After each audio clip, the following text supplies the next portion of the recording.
बच्चों को army chief के यहाँ पर टी पार्टीज डिनर के लिए जाने का मौका मिलता है, नेवल चीफ के घर पे, डिफेंस मिनिस्टर के घर पे, तो मुझे पीएम हाउस अलॉट हुआ था। तो मुझे प्राइम मिनिस्टर्स हाउस में जाने का मौका मिला था। एक्स सीएम श्री एकनाथ शिंदे, उनके साथ हमारा डिनर था उनके घर पे कि अरे यहाँ तो नीचे सोना पड़ रहा है, मैं घर पे तो आराम से।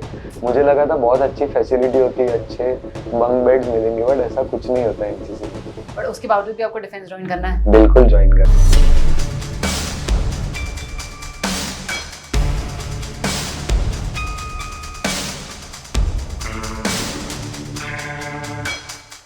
स्टार्टिंग में तो मम्मी का ऐसा था कि अरे तू एक ही बेटा है हमारा, ऐसे।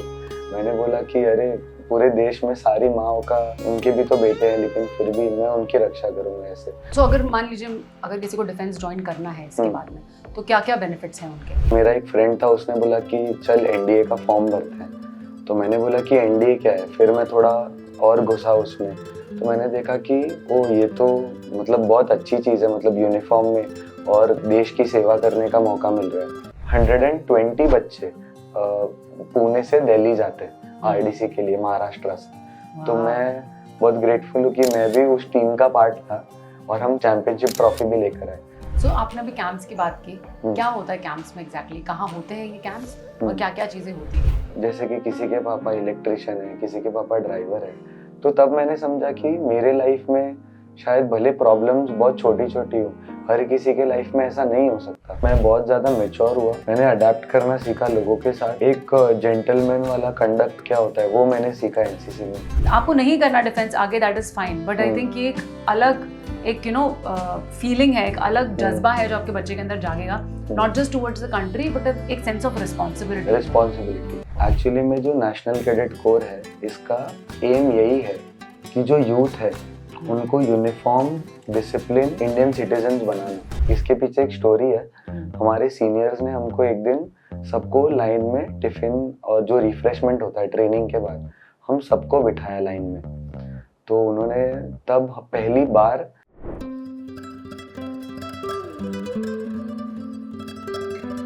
Hello everyone, welcome to the AD show. मैं हूं आंचल दुबे और आज हमारे पॉडकास्ट के गेस्ट हैं ex senior under officer Jaipal Singh Rajpurohit ji. आज उनके साथ बात करके बहुत मज़ा आया। उन्होंने एनसीसी की ये पढ़ाई कंप्लीट करके ये रैंक हासिल किया है और उन्होंने बहुत सारी जानकारी दी हमें। एनसीसी आप कैसे ज्वाइन कर सकते हो, क्या क्या आपके लिए बेनिफिट होता है जब आप डिफेंस ज्वाइन करते हो एनसीसी के बाद। अगर आपकी एनडीए की अपॉर्चुनिटी छूट जाती है तो एनसीसी एक बहुत अच्छा प्लेटफॉर्म है जहाँ से आप बहुत सारी इन्फॉर्मेशन ले सकते हो कि फ़ौज में जब आप जाते हो तो आपकी लाइफस्टाइल क्या होगी। उन्होंने बहुत प्यार से, बहुत अच्छी तरीके से हमें सारी इन्फॉर्मेशन दी है। आपको अगर ये पॉडकास्ट अच्छा लग रहा है तो प्लीज़ इसे लास्ट तक देखिएगा, और अगर आप किसी को भी जानते हैं जो उस एज ग्रुप में है जिनके लिए ये हेल्पफुल हो सकता है तो प्लीज़ उन्हें ये पास ऑन कीजिएगा। Thank you very much. Hi Jaipal, welcome to the AD show. Hello ma'am, thank you so much for having me. Wow, आप पहली बात तो ना आपने जो पहना है ना, दैट मेरे को वो ऐसे लग रहा है आपको कुछ पूछने के लिए ना, थोड़ा सा I am feeling a little scared. So where are you from? Ma'am, I stay in Mira Bhayandar. My name is Jaypal Singh Rajpurohit. I am 22.5 years old, and I've completed my graduation in artificial intelligence and data science, and I've done my NCC from Thakur College of Engineering and Technology, and I've been part of various national camps also, and I am pursuing to join defense forces in the future. Wow. मतलब एकदम ऐसे लगा ना मुझे मैं किसी defence force वाले से बात कर रही हूँ। मतलब in one question you give me 5 answers. Amazing that was. Okay, so आपने कब डिसाइड किया? बिकॉज सी मैंने ना जनरली देखी है जो भर्ती ये शब्द जो यूज़ होता है, जो डिफेंस के लिए यूज़ होता है, वो ज़्यादातर ना नॉर्थ साइड में ज़्यादा या विलेज एरियाज में ज़्यादा देखा जाता है एज कम्पेयर टू सिटी। आप मुंबई के हो, तो आपके दिमाग में कैसे आया कि आपको ज्वाइन करना है एनसीसी? मैम, जब मैं मेरे यहाँ पे था, जेई के क्लासेस में था, मैं जेई अटेम्प्ट कर रहा था, तो मेरा एक फ्रेंड था, उसने बोला कि चल एनडीए का फॉर्म भरते हैं। तो मैंने बोला कि एनडीए क्या है, फिर मैं थोड़ा और घुसा उसमें, तो मैंने देखा कि ओ ये तो मतलब बहुत अच्छी चीज़ है, मतलब यूनिफॉर्म में और देश की सेवा करने का मौका मिल रहा है। और मुझे पहले से ही इसमें बहुत इंटरेस्ट था, बॉडी बिल्डिंग में भी बहुत इंटरेस्ट था। तो मैंने सोचा कि ये तो दोनों ही चीज़ है कि फिजिकल फिटनेस भी है साथ में और जो फौज की रिस्पेक्ट है वो तो है ही है। तो उसके बाद मैंने एनडीए का अटेम्प्ट दिया, बट एलिजिबिलिटी की वजह से वो मेरा लास्ट अटेम्प्ट था, तो वो मेरा क्लियर नहीं हुआ। तो मैंने फिर आगे के ऑप्शंस एक्सप्लोर करना शुरू किया। तो उसके बाद मैंने देखा कि नेशनल कैडेट कोर ये भी कुछ होता है जो आप अपने कॉलेज के साथ में कर सकते हो 3 साल के लिए। तो फिर मैंने देखा कि मुंबई के कौन से कॉलेजेस में एनसीसी है। तो लकीली मैं जो कॉलेज में गया वहां पर एक एक्स नेवी ऑफिसर थे, उनका नाम लेना। हाँ, ले सकते हो। उनका नाम कमांडर विजय प्रताप सिंह है। तो वहां पर वो एसएसबी की कोचिंग भी देते थे, तो उनका मैंने वहां पे स्टैंड ही देखा था कॉलेज में। तो मैंने सर से बात की और मैंने बताया कि सर मैं डिफेंस एस्पिरेंट हूँ और मुझे एनसीसी भी ज्वाइन करना है। तो उन्होंने बोला कि वो अभी यहाँ पर एक नया एनसीसी का यूनिट भी शुरू कर रहे हैं। तो मैंने बोला ठीक है सर, मैं एडमिशन ले लेता हूँ। तो फिर वहां से मेरी वो एनसीसी की जर्नी शुरू हुई। मुझे वो एनवायरनमेंट चाहिए था फौज का जो होता है वो, क्योंकि मेरा एनडीए क्लियर नहीं हुआ था और मुझे एनसीसी में वो एनवायरनमेंट मिल रहा था। तो उसके बाद उसमें सबसे अच्छी चीज ये थी कि मुझे एक यूनिट रेज कैसे होती है वो प्रोसेस का पार्ट बनने का मौका मिला। वहां पर सारी मतलब बाहर से हमने कैसे सारा सामान प्रोक्योर किया, दिल्ली से सारे फ्लैग्स कैसे प्रोक्योर किए, हमने राइफल्स कैसे मंगवाई बटालियन से, सारा जो भी डॉक्यूमेंटेशन का काम होता है वो सारा कुछ मैंने वहाँ पे एक्सपीरियंस किया वैसे। और मैं आगे भी अभी देने वाला हूँ, सीडीएस एग्जाम देने वाला हूँ। जो आर्मी ऑफिसर की एक एंट्री होती है उसके लिए। ओके, सो आपने जब एनसीसी ये सब आपने सोचा और डिफेंस का, दिस वाज जस्ट बिकॉज एक फ्रेंड ने आपको ये चीज़ कहा? आपका कोई बैकग्राउंड नहीं है डिफेंस का? नहीं, मेरा कोई डिफेंस का बैकग्राउंड नहीं। मैं एक मारवाड़ी फैमिली से बिलोंग करता हूँ और मेरे पापा का ऑलरेडी एक बिजनेस है। जब मैंने पहले उनको पहली बार बताया था कि मुझे डिफेंस में जाना है, तो उन्होंने बोला कि अरे ये सब हम थोड़ी करेंगे, ऑलरेडी तेरे लिए सारा कुछ मैंने रेडी कर रखा है। हाँ। और तू वहां जा रहा है डिफेंस में। तो फिर मैंने पापा को धीरे धीरे जैसे एनसीसी में प्रूव किया, कैंप्स किए, तो उनको भी मुझ पे भरोसा आने लगा कि हाँ ये बहुत अच्छी चीज है। नो डाउट, ये बहुत प्राउड की बात है किसी भी फैमिली के लिए, अगर उनकी फैमिली से कोई डिफेंस में जाना चाहता है तो। बट एक डर उसके साथ में एसोसिएट करता है। वो डर होता है, स्पेशली मदर्स को वो डर बहुत ज्यादा होता है। तो वो उन्होंने कैसे रिस्पॉन्ड किया था? स्टार्टिंग में तो मम्मी का ऐसा था कि अरे तू एक ही बेटा है हमारा, ऐसे। मैंने बोला कि अरे पूरे देश में सारी माँओं का उनके भी तो बेटे हैं, लेकिन फिर भी मैं उनकी रक्षा करूंगा, ऐसे भारत माँ की रक्षा कौन करेगा। तो मम्मी को वो आइडिया दिमाग में बैठ गया और उन्होंने बोला कि बेटा तू कर, तुझे जैसे अच्छा लगता है वैसे। मेरे मम्मी पापा का तो पूरा सपोर्ट रहा है, उन्होंने कभी भी मुझे रोका नहीं है डिफेंस में जाने से। वाह, बहुत बहुत अच्छी चीज़ है, बहुत बड़ी चीज़ है। मैं आपसे ये क्वेश्चन इसलिए पूछ रही हूँ ना, क्योंकि देखिए मैं डायरेक्टली एनसीसी से स्टार्ट कर सकती थी, बट सिटी के लड़के के लिए ये जो कंफर्ट होता है हमारी लाइफ का, और जो वो लाइफस्टाइल बहुत अलग है। वहाँ आप बहुत अनकंफर्टेबल सिचुएशंस में रहते हो, आप बहुत अनफेवरेबल कंडीशंस में रहते हो, और वो रहते हुए आपको सर्व भी करना है। तो वो इजी नहीं है हर किसी के लिए कर पाना। इसलिए मैंने कहा कि ये कहाँ से आया, ये फीलिंग कहाँ से आई आपको करने की? मुझे पहले से ही एक तो बॉडी बिल्डिंग का मुझे बहुत शौक था, और जो मैंने बाकी आगे के जो एनडीए या फिर बाकी भी फौज का जब मैंने देखा, तो उसमें इतने सिर्फ मुझे पहले लगता था कि फौज है जो बॉर्डर पे बंदूक लेके खड़ी है, बट फिर मैंने अंदर जब और रिसर्च किया उसमें, तो मैंने देखा कि ऑफिसर्स होते हैं, जीसी होते हैं, एनसी होते हैं, फिर इन्फेंट्री बटालियंस होती है, आर्टिलरी होती है, आर्मी एविएशन कोर होता है। तो इतना कुछ एक्सप्लोर करने के लिए है, और मुंबई में लोगों को अच्छे से नहीं पता कि डिफेंस है क्या एक्चुअली में।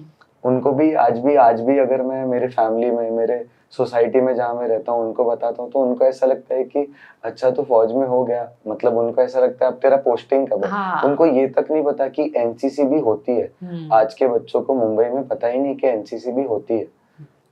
तो आज आप ही हमको थोड़ा सा ज्ञान बढ़ाइए हमारा भी कि एनसीसी क्या होती है। जब मुझे पता चला था एनसीसी के बारे में, तो मेरा, जैसे कि मैंने बताया, मेरा एनडीए का अटेम्प्ट नहीं हुआ था, तो मुझे वो एनवायरनमेंट चाहिए था जो एनसीसी आपको देता है। साथ में पढ़ाई करते हुए, जो भी आप अपना साथ में ग्रेजुएशन कर रहे हो, उसके साथ साथ आप वो फौज का एनवायरनमेंट एक्सपीरियंस कर सकते हो। जब मैंने फर्स्ट ईयर में आप एनसीसी ज्वाइन करते हो कोई भी यूनिट में, तो तब आपको एनसीसी इंट्रोड्यूस करवाते हैं तो आपके सीनियर्स होते हैं वहाँ पे। हमारे टाइम पे सीनियर्स नहीं थे क्योंकि हमारा नया First batch यूनिट था, रेज हुआ था। यस, तो बाजू वाले यूनिट से सीनियर्स आते थे, वो हमको फिजिकल ट्रेनिंग, क्लासरूम ट्रेनिंग और सारा कुछ बताते थे। बहुत रगड़ा होता था। जबकि मैं जब 16 साल का था तब से मैं जिम जा रहा हूँ, बट वो रगड़ा, उसके बाद मैंने इतनी उल्टियाँ की कि मुझे तो लगता था कि मैं फिट हूँ, बट वो वाला जो वर्कआउट होता है या रगड़ा कहते हैं फौज में, वो पूरा अलग ही है। वैसे फिर फौज आपको और अलग अलग तरीकों से एक्सपोजर दिलवाता है, जैसे कि कैंप्स होते हैं। तो आर्मी विंग होती है, उसके लिए थल सैनिक कैंप होता है। नेवी विंग होती है, उसके लिए नौ सैनिक कैंप होता है। फिर एयर विंग होती है, उनके लिए वायु सैनिक कैंप होता है। ऐसे एनसीसी में 3 विंग्स है, आर्मी, नेवी एंड एयरफोर्स। और ऑल ओवर इंडिया में एनसीसी के 17 डायरेक्टरेट्स हैं। छोटे स्टेट्स और बड़े स्टेट्स को मर्ज करके एक डायरेक्टरेट बनाते हैं। वैसे जैसे कि मैं महाराष्ट्र डायरेक्टरेट से बिलोंग करता हूँ। वैसे तो इन कैंप से और अटैचमेंट कैंप से आपको जो अभी आर्मी सेंटर्स में फौजीज हैं उनके साथ रहने का, उनका रूटीन फॉलो करने का मौका मिलता है। तो जिन बच्चों को फौज में जाने का या फ्यूचर में ज्वाइन करने का है, तो वो बहुत उत्सुक होते हैं कि हमें देखना है, हमें वो एनवायरनमेंट में रहना है, हमें देखने की राइफल कैसे चलती है, खोलते कैसे, वो सारा कुछ आपको एनसीसी में सीखने मिलता है। आपको फायरिंग तक करवाई जाती है .22 कैलिबर की बुलेट से, उस राइफल से। और भी बहुत सारे कॉम्पिटिशन्स होते हैं, फायरिंग कॉम्पिटिशन्स होते हैं। जैसे कि जो मैंने कैंप किया था, रिपब्लिक डे कैंप किया था मैंने, तो वो सबसे प्रेस्टिजियस कैंप है एनसीसी में। तो ऐसे बहुत सारे कैंप्स के थ्रू आपको फौज के लिए एक्सपोजर मिलता है और आपको एक बहुत अच्छा सिटीजन बनाने की कोशिश की जाती है फौज में, क्योंकि एनसीसी तो सिर्फ टेम्पररी है, 3 साल की ट्रेनिंग है। वैसे तो मुझे सिर्फ वो एनवायरनमेंट चाहिए था, तो मैंने एनसीसी किया मेरे एकेडमिक्स के साथ साथ, और अभी मैं आके सीडीएस एग्जाम दूंगा, जिससे मैं फ्यूचर में आर्मी ऑफिसर बन सकता हूँ। और भी इसका बेनिफिट है कि आप एनसीसी में रह के आपका जो रिटर्न पेपर है वो एग्जेम्प्ट हो जाता है बहुत सारी जगह पे। जैसे अगर आपको सीएपीएफ भी ज्वाइन करना है तो आपको बोनस मार्क्स मिलते हैं। वैसे बहुत सारे बेनिफिट्स भी हैं एनसीसी के साथ में। हाँ, तो अगर मान लीजिए अगर किसी को डिफेंस ज्वाइन करना है इसके बाद में, तो क्या क्या बेनिफिट्स हैं उनके? जैसे कि एनसीसी, अगर आपके पास सी सर्टिफिकेट है मिनिमम बी ग्रेडिंग में, और मिनिमम आपके एग्रीगेट मार्क्स है कॉलेज में 50 to 60%, तो आपको एक एनसीसी स्पेशल एंट्री स्कीम होती है जिसमें आपका रिटर्न पेपर एग्जाम्प्ट हो जाता है। आपको डायरेक्टली सर्विसेज सिलेक्शन बोर्ड का कॉल लेटर आ जाता है, तो आपको उसमें नहीं उसके लिए कंपटीशन में आपको ये नहीं करना पड़ता, क्योंकि ऑलरेडी सी सर्टिफिकेट में और जो पूरा एनसीसी की ट्रेनिंग है उसके अंदर वो नॉलेज आपको प्रोवाइड की जाती है। मतलब कि आप आधे फौजी बन जाते हो, वो एनवायरनमेंट में कैसे रहना आप सीख जाते हो। जैसे कि इंडियन मिलिट्री एकेडमी है, तो अगर आप, जो मैं अभी एग्जाम देने वाला हूँ कंबाइंड डिफेंस सर्विसेज का, तो आईएमए में ऑलरेडी एनसीसी कैडेट्स के लिए 12 to 13 सीट्स रिजर्व्ड होती है। तो वो भी एक बहुत अच्छा बेनिफिट है एनसीसी का। ओके।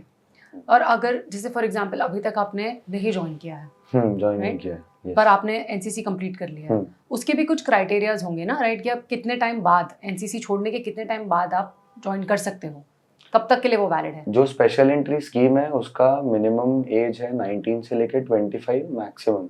बस उसके बाद आप उसके लिए अप्लाई नहीं कर सकते।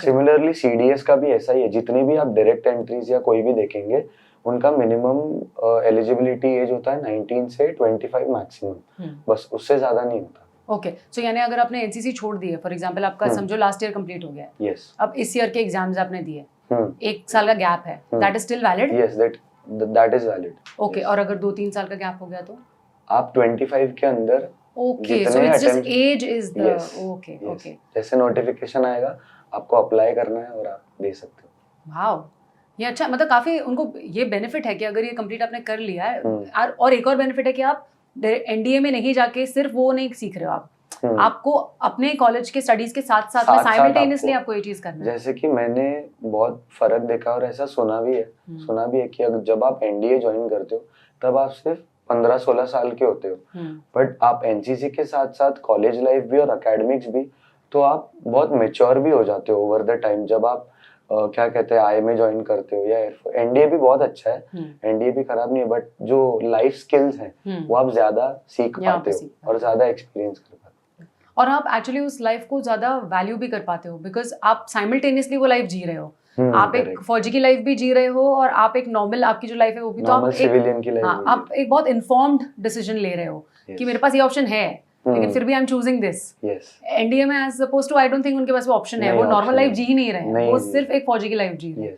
सो आई थिंक ये ज्यादा डिफिकल्ट है क्योंकि यहाँ पे टेम्पटेशन ज्यादा है, राइट? ओके, सो अब मैं समझ गई कि एनडीए अगर नहीं गए, अगर आपने एनसीसी डायरेक्टली लिया तो कैसे आप आर्मी में एनरोल कर सकते हो।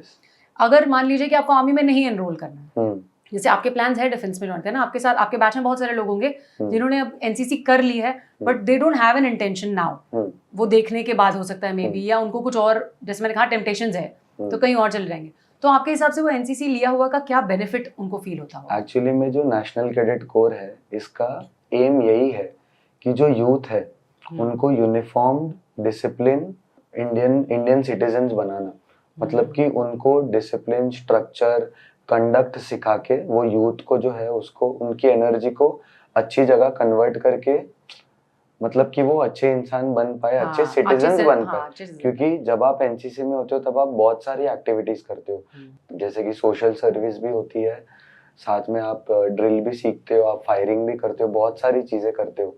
तो अगर आपको फ्यूचर में डिफेंस भी नहीं ज्वाइन करना है, जैसे कि एनसीसी में एक रैंक स्ट्रक्चर होता है, तो आप फर्स्ट ईयर में आते हो तो आप जूनियर होते हो, जब आप सेकेंड ईयर में आते हो तो आपको रैंक्स दिए जाते हैं, लांस कॉर्पोरल, फिर आपके जूनियर्स आते हो तो आप उनको सिखाते हो।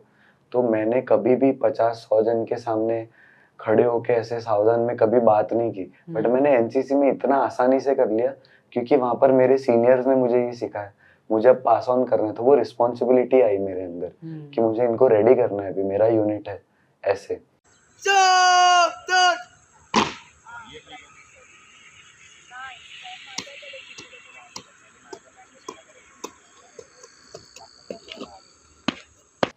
तो ऐसे आप बहुत सारी चीजें सीखते हो एनसीसी में, right? So for example I think leadership, yes, leadership is the important point वैसे। और वो आपको हर जगह काम आएगी, राइट? आप जॉब में भी कहीं इंटरव्यू देने जा रहे हो, if you have leadership qualities, आपको मैनेजरियल पोजीशंस आसानी से मिलेंगी एज कंपेयर्ड टू अदर्स, बिल्कुल, बिकॉज़ आपको पता है एक टीम को कैसे साथ में लेके चलना है। जैसे कि हमारे कॉलेज में एनसीसी कैडेट्स हैं, तो जितनी भी फैकल्टीज और प्रोफेसर्स है, हमारे चलने के बोलने के हर तरीके से ही उनको पता चल जाता है कि तू एनसीसी में है ऐसे। तो वो डिफरेंस दिखता है बाकी के बच्चों में, हेयर कट से लेके फॉर्मल्स कैसे पहने, हर चीज में। तो आप बहुत सारी लाइफ स्किल सीखते हो एनसीसी में। सो आपने पर्सनली क्या आपको लगता है कि आपने गेन किया सो फार? मुझे ऐसा लगता है कि एनसीसी बहुत ट्रांसफॉर्मिंग था मेरे लिए, क्योंकि मैं बहुत ज़्यादा मेच्योर भी बना। जैसे कि पहले मैं बहुत ज़्यादा सेल्फ सेंटर्ड था, बहुत ज़्यादा, जैसे कि मैं सिर्फ अपने बारे में कि मेरा परसेप्शन क्या है, मैं सिर्फ वही सोचता था कि मैं सामने वाले का सोच नहीं पाता था। तो इसके पीछे एक स्टोरी है। हमारे सीनियर्स ने हमको एक दिन सबको लाइन में टिफिन और जो रिफ्रेशमेंट होता है ट्रेनिंग के बाद, हम सबको बिठाया लाइन में। तो उन्होंने तब पहली बार मेरे जो कलीग्स थे, मेरे बैचमेट्स थे, जिन पे मुझे ऐसा लगता था कि अरे तू डिसिप्लिन नहीं है, तूने ये चीज़ अच्छे से नहीं की, तूने वो चीज़ अच्छे नहीं की, सर ने बोला था यूनिट डिसिप्लिन होना चाहिए। तो तब सर ने हर किसी को पूछा कि तेरे घर में कौन कौन है, तो क्या बोलते हैं, तेरे डैड क्या करते हैं। तो तब मुझे पता चला कि सिर्फ एनसीसी ही नहीं है जो इनके लाइफ में है, बहुत सारी चीज़ें, जैसे कि किसी के पापा इलेक्ट्रिशियन है, किसी के पापा ड्राइवर है। तो तब मैंने समझा कि मेरे लाइफ में शायद भले प्रॉब्लम्स बहुत छोटी छोटी हो, हर किसी के लाइफ में ऐसा नहीं हो सकता। तो आप इतने पास से हर चीज़ देख पाते हो एनसीसी में, क्योंकि मेरे बडीज, मेरे बैचमेट्स, उनके साथ आप ट्रेनिंग करते हो, हम खाना भी साथ में खाते हैं। तो तब मुझे पता चला कि मेरे बाहर भी इतनी बड़ी दुनिया है। तो वो मैं समझ पाया, फिर मैं बहुत अच्छी तरीके से किसी के भी साथ अडेप्ट कर पाया। जैसे मैं कैंप्स पे गया, वहां पर मुझे किसी के साथ रहने में कभी कोई प्रॉब्लम नहीं हुई। ऐसे आप बहुत सारी चीजें सीखते हो एनसीसी में। फिर आप लीडरशिप सीखते हो, आप सीनियर से सीखते हो। अगर आपके सीनियर्स मेरे सीनियर्स बहुत ज्यादा तगड़े थे, तो उन्होंने मुझे बहुत स्ट्रांग बनाया, इसीलिए मैं इतने कैंप्स कर पाया। उन्होंने मुझे इतना अवेयर किया स्टार्टिंग से कि ये कैंप्स होते हैं, ऐसे ऑफिसर्स उनके साथ ऐसे ट्रीट करना है उनको, ऐसा एनवायरनमेंट है, तो ऐसे ऐसे चीजें होती है फौज में। तब जाके मैं इतना कुछ कर पाया एनसीसी में। सो आपने अभी कैंप्स की बात की, क्या होता है कैंप्स में एग्जैक्टली, कहाँ होते हैं ये कैंप्स और क्या क्या चीजें होती है वहाँ पर? जैसे कि मैंने बताया, फर्स्ट ईयर में आप जूनियर होते हो, तो सेकेंड ईयर में आप सीनियर हो जाते हो, तो आपको रैंक्स मिलते हैं। जो अच्छे कैडेट्स होते हैं उनको रैंक्स मिलते हैं, रैंक प्रमोशन होता है। फिर सेकेंड ईयर में आपके कैंप शुरू होते हैं, तो बी सर्टिफिकेट जो होता है वो सेकेंड ईयर में आपको एक एग्जाम देनी पड़ती है एनसीसी में। तो उसके लिए आपका एक कैंप करना कंपलसरी है हर कैडेट का, जिसको सीएटीसी बोलते हैं, कंबाइंड एनुअल ट्रेनिंग कैंप। तो वो कोई भी जहाँ पर यूनिट का वेन्यू होगा वहाँ पर वो कैंप सेटअप किया जाता है। वहाँ पर सारे कॉलेजेस के ग्रुप्स के बच्चे आते हैं। जैसे मेरा मुंबई ए ग्रुप है, तो उसके अंदर जितने भी यूनिट्स हैं वो सारे बच्चे वहाँ पर आएंगे और 10 दिन का कैंप होता है। वो वहाँ पर ही सुबह से लेकर रात तक एक शेड्यूल फॉलो होता है। जैसे कि सुबह ड्रिल होती है, पीटी होती है, उसके बाद पूरा दिन लेक्चर्स चलते हैं और शाम को विसर्जन हो जाता है, जो कि खत्म करने की कार्रवाई होती है फौज में, उसको विसर्जन बोलते हैं। तो वो कंप्लीट होने के बाद आप फिर से अपने रूम्स में जाते हो। आपको कपड़े भी खुद धोने हैं। आपको एकदम अच्छा खाना बिल्कुल नहीं मिलता है, एकदम कम नमक वाला, एकदम पानी जैसी दाल मिलेगी। अगर आप कोई नेशनल कैंप में गए हो तो खाना थोड़ा अच्छा होगा, वरना आपको जो फैसिलिटीज घर में मिलती है, मम्मी दे रही है, खाना हर चीज हाथ में मिल रहा है, वैसे कैंप में नहीं होता। आपको कपड़े भी खुद धोने, आपको टाइम पे पहुंचना है। अगर आप कैंप में क्या कहते हैं, परेड्स और ड्रिल्स में आप टाइम पे नहीं पहुंचोगे तो आपको बहुत रगड़ा मिलेगा। तब आपको समझ में आता है कि मैं इतने सारे अलग अलग बच्चों के साथ ऐसी चीजें कर रहा हूँ जो मैंने पहले कभी की नहीं। तो आप बहुत कुछ सीखते हो। और लिविंग फैसिलिटीज कैसी होती है? लिविंग फैसिलिटीज तो वो यूनिट पे डिपेंड करता है। जैसे कि मैं एक कैंप में गया था, वहां पर हम जंगल में एक अंडर कंस्ट्रक्शन बिल्डिंग में रह रहे थे। वो कोई तो स्कूल था, तो वहां पर ही हम बिस्तर लगा के वहीं पर सो रहे हैं, नीचे कहीं पर खाना बन रहा है।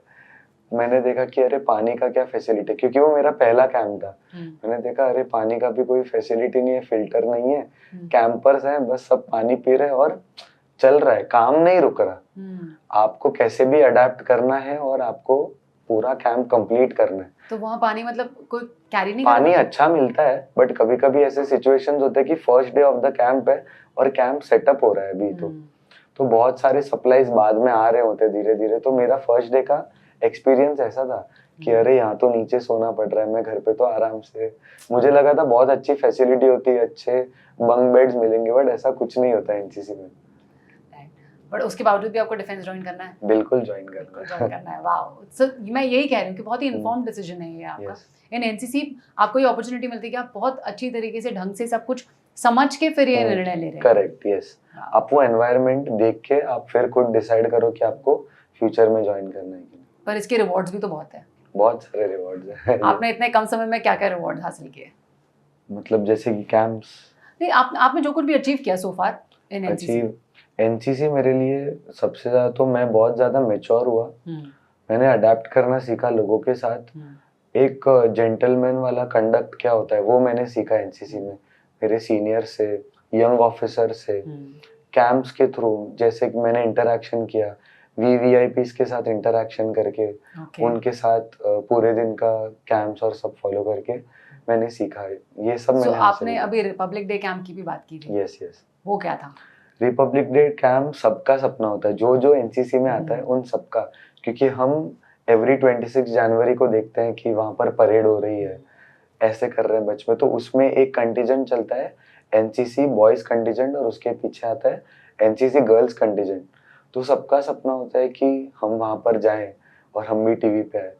तो मेरा ऐसा था कि मुझे भी आरडीसी कैंप करना है। उसका एक रीजन ये भी था कि मैं फर्स्ट बैच था मेरे यूनिट का।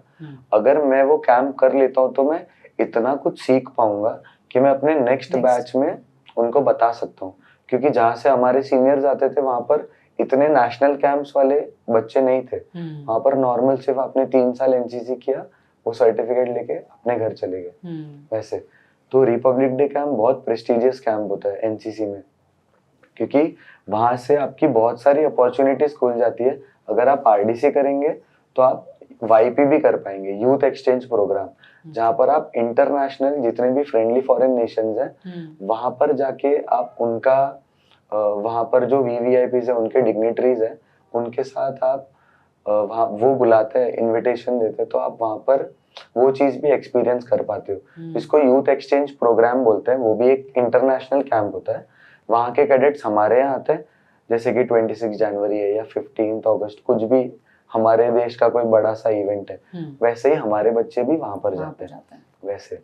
तो ये एक बहुत अच्छी अपॉर्चुनिटी ओपन हो जाती है। फिर आरडीसी अपने आप में एक बहुत बड़ा मैराथन है। पहले आप यूनिट सिलेक्शन, आप पहले यूनिट से सिलेक्ट होते हो, फिर उसके बाद आपके ग्रुप सिलेक्शंस होते हैं। तो हमारा यूनिट सिलेक्शन होने के बाद 3 कैंप्स हमारे थे रायगढ़ में, जो कि प्री आईजीसी 1, 2, 3, और जो महाराष्ट्र डायरेक्टरेट है उसमें टोटल 7 ग्रुप्स है। जैसे मुंबई में Mumbai A and Mumbai B, वैसे ही औरंगाबाद, नागपुर, पुणे ग्रुप। तो इन सब बच्चों में कंपटीशन होता है जिसको इंटर ग्रुप कॉम्पिटिशन बोलते हैं, जो कि पुणे हेडक्वार्टर्स में होता है। तो वहां से उस कंपटीशन के साथ जो बच्चे अच्छा परफॉर्म करते हैं उनको प्री आरडीसी कैंप्स में बुलाया जाता है। वैसे ही हमारे प्री आरडीसी कैंप्स कम से कम 6 या 7 हुए थे। तो कंटिन्यूस हम जुलाई से लेके दिसंबर तक सिर्फ कैंप्स कर रहे थे। And every camp, her camp में आखिर में आपका सिलेक्शन होता है। ऐसे तो आप हमेशा आपको रेडी रहना पड़ता है and continuous you are training for your events. तो आरडीसी में बहुत सारे इवेंट्स होते हैं। सिर्फ ऐसा नहीं होता कि मार्चिंग इवेंट है, आप बेस्ट कैडेट के लिए भी जा सकते हो। आप ऑल इंडिया बेस्ट कैडेट एक करके कंपटीशन होता है, उसमें आप पढ़ाई करते हो, फायरिंग करते हो, आप ड्रिल भी करते हो, आप ब्रीफिंग भी करते हो, सब साथ में। तो वो बेस्ट कैडेट होता है, वो चीज आपको करने के लिए मिलती है आरडीसी में। फिर फ्लैग एरिया कॉम्पिटिशन्स होते हैं, लाइन एरिया कॉम्पिटिशन्स होते हैं, बेस्ट मार्चिंग कंटीजेंट के भी कॉम्पिटिशन्स होते हैं, पीएम रैली के, जो प्राइम मिनिस्टर्स रैली है उसके। पश्चिमी क्षेत्र का रेजिमेंट जिसका नेतृत्व senior under officer Jaipal Singh Rajpurohit के हाथों में है, और इसमें 2023 की निदेशालय ट्रॉफी विजेता महाराष्ट्र के साथ साथ गुजरात, कर्नाटक और गोवा निदेशालय के कैडेट शामिल हैं। वैसे बहुत सारे कंपटीशन से बच्चे सिलेक्ट होते हैं और उसके बाद लास्ट में सिर्फ 120 बच्चे पुणे से दिल्ली जाते हैं आरडीसी के लिए, महाराष्ट्र से। तो मैं बहुत ग्रेटफुल हूँ कि मैं भी उस टीम का पार्ट था और हम चैंपियनशिप ट्रॉफी भी लेकर आए 2024 में। पीएम रैली में भी हमारे डायरेक्टरेट ने एक तो चैंपियनशिप ट्रॉफी जीती, फिर best PM rally contingent trophy भी जीती है, और हमारे डायरेक्टरेट से 2 बेस्ट कैडेट्स भी थे। और वैसे, और ये हमारा हैट्रिक वाला ईयर था। अरे वाह, हैट्रिक था, वेरी नाइस। तो हमारा बहुत सारा उसके बाद भी पोस्ट आरडीसी होता है, उसमें हमारा जो हमारे चीफ मिनिस्टर है, एक्स सीएम श्री एकनाथ शिंदे, उनके साथ हमारा डिनर था उनके घर पे। फिर जो फॉर्मर गवर्नर थे श्री रमेश बायस सर, उनके यहाँ पर हमारा फेलिसिटेशन भी था वैसे। तो ये पोस्ट आरडीसी कैंप्स होता है, जितनी भी हम मेहनत करते हैं 6 महीने की, उसके बाद कम से कम 15-20 दिन सिर्फ हमको एंजॉय करवाते हैं, वीवीआईपीज के साथ हमारा इंटरेक्शन होता है और सारा कुछ। तो आप सोचिए कि मैं सिर्फ अभी 22.5 इयर्स का हूँ और मैं इस उम्र में इतना कुछ एक्सपीरियंस कर पा रहा हूँ, वो बहुत बड़ी बात है। एंड आपको पीएम के सामने आपको first time you had to go and yes मैं वेस्ट जोन का परेड कमांडर था वहाँ पे दिल्ली में। That must have been very, वो बहुत अलग ही फीलिंग रही होगी। जब मैं फर्स्ट ईयर में था, मैं ये सारे वीडियोस देखता था फोन में, जो करियप्पा परेड ग्राउंड है दिल्ली में, और जब मैंने पहली बार वहाँ पे मार्च किया, वो अलग ही एक्सपीरियंस था मेरे लिए, बहुत अच्छा एक्सपीरियंस। आई थिंक वो हर किसी का सपना होता है कि हमें वहाँ तक जाना है। यस, और आपको वो एक्चुअली में अचीव करने मिला during your NCC period. And also you got to go to PM house also, right? You were invited. तो ये भी जो आरडीसी कैंप होता है उसी का एक पार्ट है। जितने भी कैडेट्स वहाँ पे पार्टिसिपेट करते हैं उनको जैसे कि कुछ बच्चों को आर्मी चीफ के यहाँ पर टी पार्टीज या डिनर के लिए जाने का मौका मिलता है, नेवल चीफ के घर पे, डिफेंस मिनिस्टर के घर पे। तो मुझे पीएम हाउस अलॉट हुआ था, तो मुझे प्राइम मिनिस्टर्स हाउस में जाने का मौका मिला था। तो वहाँ पर हमने फिर सबके साथ लंच किया था। जो वाईपी के कैडेट्स आए थे, फॉरेन डिग्निटरीज आए थे, उन सबके साथ मुझे लंच करने का मौका मिला, और प्राइम मिनिस्टर जो हमारे हैं उनको इतना क्लोजली देखने का भी मौका मिला। वो बहुत अच्छा एक्सपीरियंस था मेरे लिए। आज आपके थ्रू आई थिंक बहुत सारे लोगों का सपना जाग गया है जो आपके एज ग्रुप में है वो एनसीसी कर सकते हैं, हमारे जैसे लोगों के पास अब वो अपॉर्चुनिटी रही नहीं है। But I am very happy कि कल को जो मेरे बच्चे हैं तो मैं मेरे बच्चों को डेफिनेटली एनसीसी में डालूंगी। एंड आई एम होपिंग कि आज जितने भी लोग देख रहे हैं, जितने माँ बाप ये चीज़ देख रहे हैं, वो अपने बच्चों को डेफिनेटली उस चीज़ के लिए रेडी कराए कि आपको नहीं करना डिफेंस आगे, that is fine, but I think ये एक अलग एक फीलिंग है, एक अलग जज्बा है जो आपके बच्चे के अंदर जागेगा, not just towards the country but एक सेंस ऑफ रिस्पॉन्सिबिलिटी। सो मेरे को याद है कि जब मैंने आपसे फोन पे बात किया था तो आपके घर पे गणपति जी थे और आपने कहा था कि मेरी यूनिट आने वाली है। तो फ्रेंड्स तो आपके नॉर्मली भी रहे ही होंगे पहले भी, बट अब ये जो एनसीसी वाले फ्रेंड्स है, क्या क्या डिफरेंस है दोनों में? मैं आपको सच बताऊं तो मेरे जब मैं कैंप से आया 6 महीने बाद, मुझे ऐसा लगा ही नहीं कि मेरे जो बचपन से दोस्त हैं वो मेरे सच में दोस्त हैं भी, क्योंकि जो मेरे एनसीसी के फ्रेंड्स जो उनके साथ मैं ट्रेनिंग करता हूँ, हम धूल मिट्टी में ट्रेनिंग कर रहे हैं, खून आ रहा है, हम सुबह उठ के शेव करने भी साथ में जा रहे हैं, रात तक सुबह से लेके शाम तक, तो मैं इतना क्लोज मैं किसी के भी साथ नहीं रहा हूँ। तो वो चीज जैसे कि यहाँ पर मैं था तो हम कैसे थोड़ा सा कन्वीनियंटली या फिर कि हाँ मुझे सोच समझ के दोस्त के सामने बोलना पड़ेगा या रहना पड़ेगा, एनसीसी में ऐसा कुछ नहीं है। अभी भी गणेश चतुर्थी थी तो मेरे सारे जूनियर्स, मेरे यूनिट के मेरे जितने भी बैचमेट्स और कलीग्स हैं, वो सारे घर पे आते हैं, विसर्जन हम एंजॉय करते हैं अच्छे से, आरती और सब कुछ।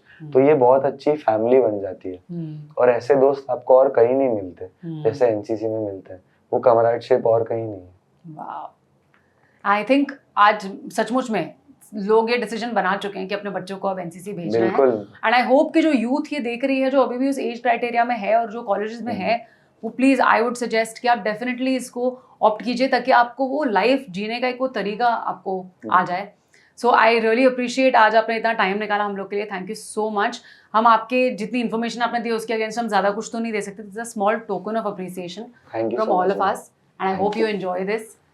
एंड नेक्स्ट टाइम मैं चाहती हूँ आप जब अगली बार यहाँ आओ तो आप जो भी जहाँ पर भी आपका सिलेक्शन हो जाए वहां पर आप एक रैंक अचीव करने के बाद यहाँ पे आए और मैं फिर से आपका एज अ डिफेंस ऑफिसर मैं आपके साथ में बैठूं। And I would love to see that happen.